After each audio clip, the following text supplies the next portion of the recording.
ঘুরতে বেরালাম, আপনারাও চাইলে ঘুরতে পারেন। যাদের প্রাইভেট গাড়ি নিয়ে এসছেন তারা গাড়ি নিয়ে ঘুরতে পারেন। এটা হচ্ছে শঙ্করপুর বিচটা, বিশ্ব বাংলা শঙ্করপুর বিচ। এই যে বিচটার ঢোকার এন্ট্রান্সটা আপনাদেরকে একবার দেখিয়ে দিই। এই যে ঢোকার এন্ট্রান্স এইটা, এখান দিয়ে ঢুকতে পারেন। কোনো টিকিটের এন্ট্রি ফি কিছু নেই, এমনি নর্মাল বিচ রয়েছে, আপনারা চাইলে ঘুরে যেতে পারেন। আর শঙ্করপুর ঢোকার আগে অনেক হোটেল দেখতে পাবেন, তো ওখানেও চাইলে আপনারা স্টে করতে পারেন। সমুদ্রের ধারটা আমরা এসেছি।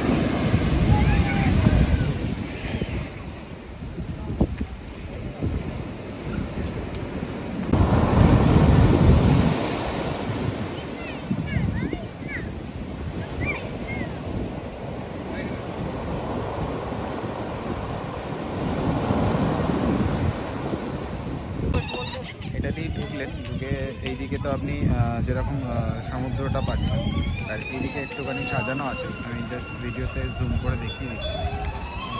এদিকে একটু সাজানো আছে, প্লাস বসারও জায়গা করা রয়েছে, আপনারা বুঝতে পারেন সাজানো গোছানো বিচটা, তাজপুর বিচটা। তো চাইলে আপনারা এখানে এসে একটু সময় কাটিয়ে দেবেন। আমরা এটা শঙ্করপুর থেকে বেরিয়ে যাচ্ছি। শঙ্করপুর থেকে বেরিয়ে আমরা যাচ্ছি টোটো করে তাজপুরের দিকে। চলো, রাস্তায় যেতে যেতে তোমাদের সাথে কথা হচ্ছে তাজপুরটা কীরকম না কীরকম।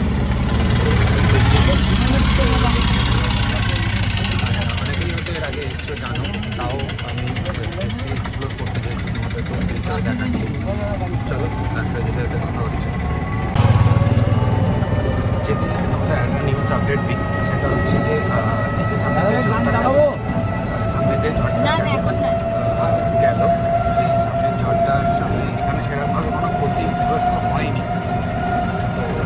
তো সেই নিউজটা তোমাদেরকেও জানা দরকার আছে। আমি বাই রোডেই ট্রাভেল করলাম, সেরকম কোনো কিছু দেখতে পাইনি, সেরকম ক্ষতিগ্রস্ত হয়নি। এটা খুব ভালো জিনিস, তো তাই জন্য তোমাদের নিউজ আপডেটটা দিয়ে দিলাম।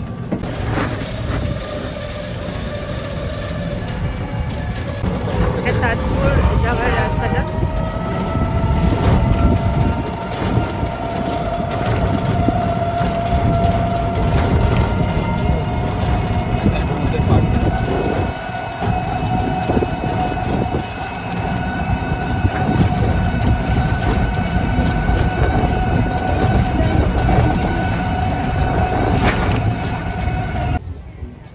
দেখতে দেখতে তাজপুরতে চলে এলাম, সমুদ্র সৈকতে। তাজপুরটাও ওই সেমভাবে শঙ্করপুরের মতোই সাজানো গোছানো। আপনারা চাইলে ঘুরে যেতে পারেন, দেখতে পারেন। এগুলো ওই বিকালের দিকে বা সকালের দিকে একটু সাইট সিন মতো ঘুরে নিতে পারেন। আসার পথে প্রচুর রুম দেখলাম, হোটেল আছে, রিসর্ট আছে, এগুলোতে এসে থাকতেও পারেন। এই যে এরকমভাবে সাজানো গোছানো, এখানে চান করতে পারবেন। এখানে বোল্ডারের এটা নেই, এই যে পুরো জিনিসটা সাজানো। আমার ডান দিকে বাঁ দিকে দেখিয়ে দিচ্ছি। শঙ্করপুরে যেমন বোল্ডার ছিল দেখলেন, সেরকম তাজপুরে বোল্ডার নেই। আপনি নামতে পারবেন জলে, ওখানটা বোল্ডার না থাকারই একটা সুবিধা, জলে নামা যাবে। তো এই যে পুরো ব্যাপার, এই জিনিসটা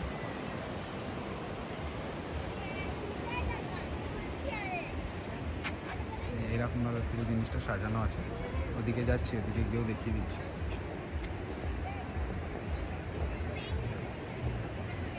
যে সাজানো গোছানোর জায়গাটা যেটা বলছিলাম, তো ওই রকমই সাজানো। এখানটা চাইলে বসতে পারে, বাচ্চাদের ক্ষেত্রে ভালো লাগবে জিনিসটা, জায়গাটা বেশ সুন্দর, বাচ্চারা ঘুরতে পারবে। আর ওই সাইডে দোকান দেখতে পাচ্ছেন, ওখানে বিভিন্ন রকম স্ন্যাক্স ফুড পাওয়া যাচ্ছে, তো ওইখান থেকে চাইলে আপনারা খেতে পারেন, বেশ ভালো লাগবে। একদিনের ছুটি পেয়ে যদি আসা যায়, খারাপ না জায়গাটা। চলুন একটু সমুদ্রের দিকে যাওয়া যাক। ওই দিকে তো দেখলেন বোল্ডারের সামনে নামতে পারলাম না, একটু সমুদ্রের না নামলে মনটা যেন খারাপ খারাপ লাগছে। তো চলুন একটু সমুদ্রের দিকে যাওয়া যাক। এই যে এই বীজটা পুরো লাল ক্যাঁকড়া ভর্তি আছে, দেখুন আপনাদের জুম করে দেখাচ্ছি, সামনে গেলে দূরে পালিয়ে যাবে। এই যে দেখুন লাল ক্যাঁকড়া পুরো ভর্তি। এটা অনেকে আবার লাল ক্যাঁকড়া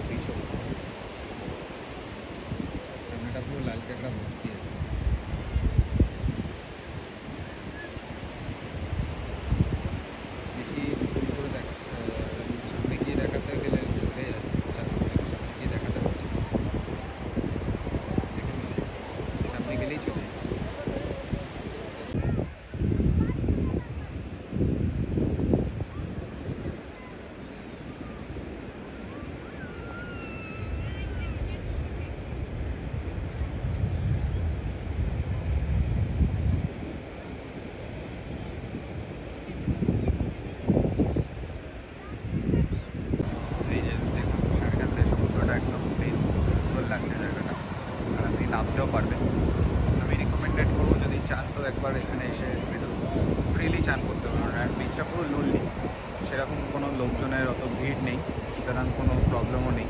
যারা একটু লোনলি প্লেস পছন্দ করেন তাদের জন্য একদম পারফেক্ট জায়গা।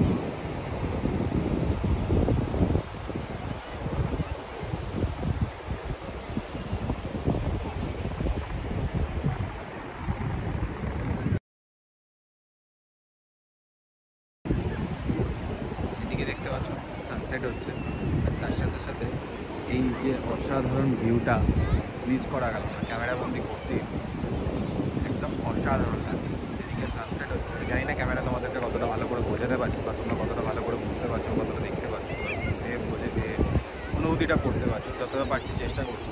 এই যে সানসেটের এটা আর জাস্ট সমুদ্রের পাড়ে অসাধারণ লাগছে, অসাধারণ লাগছে। এই করে আজকে আমাদের তাজপুরের ঘোরাটা শেষ করছি। আবার আমরা হোটেলের দিকে ব্যাক করে যাব। সানসেটের সাথে সাথে আমাদের তাজপুরের ঘোরাটা করছি। আমরা আবার এবার হোটেলের দিকে ব্যাক করে যাব, আবার টোটোতে করে হোটেলের দিকে রওনা দিচ্ছি। যে ওদিক থেকে দেখাচ্ছিল যে দোকানগুলো, এই যে সামনে থেকে দেখিয়ে দিই, বিভিন্ন ডাব, স্ন্যাক্স, এসব রাতেরও কিছু খাবার পেয়ে যাবে, লাঞ্চও পেয়ে যাবে।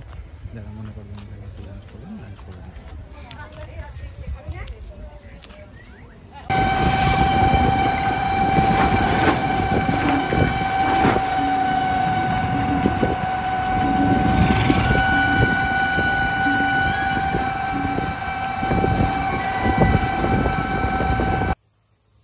তোমাদের সকালবেলার ভিউটা দেখিয়েছি এই রিসর্টটার, রাত্রিবেলার ভিউটা দেখাই। জাস্ট ফেরি দিয়ে নামছি, রাত্রিবেলা লাইটগুলো জ্বালিয়েছে, এত সুন্দর লাগছে, মানে খুব জিনিসটা ভালো লাগছে, ওই জন্য রাত্রিবেলার ভিউটা একবার তোমাদেরকে দেখালাম। এই যে এখানে ব্রিজটার মধ্যে লাইটগুলো দিয়েছে, লাইটগুলো বেশ ভালো লাগছে। আর তার সাথে সাথে সামনেরটাও একটাও লাইট দিয়ে সাজানো, মানে লাইটের এতে রিসর্টটা আরও খুলে গেছে, আরও খুব সুন্দর লাগছে রিসর্টটা।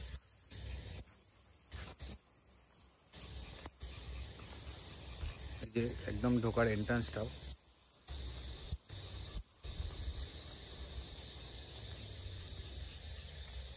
ডাইনিংয়ের জায়গাটাও লাইট দেওয়া আছে।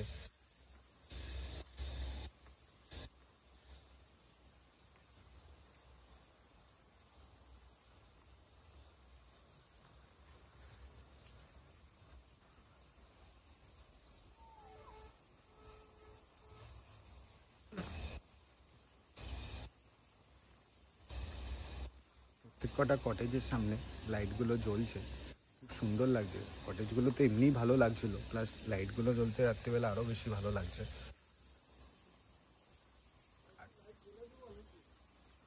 এখানের লাইটগুলো দেখো কত সুন্দর লাগছে জিনিসটা। ওইদিকেও একটা গাছেতে লাইট দেওয়া আছে, প্লাস যেখানটা সকালবেলা দেখালাম রেন ডান্সের জায়গাটাও লাইটটা জ্বলছে, প্লাস স্টেজেতেও একটা খুব সুন্দর লাইট জ্বলছে।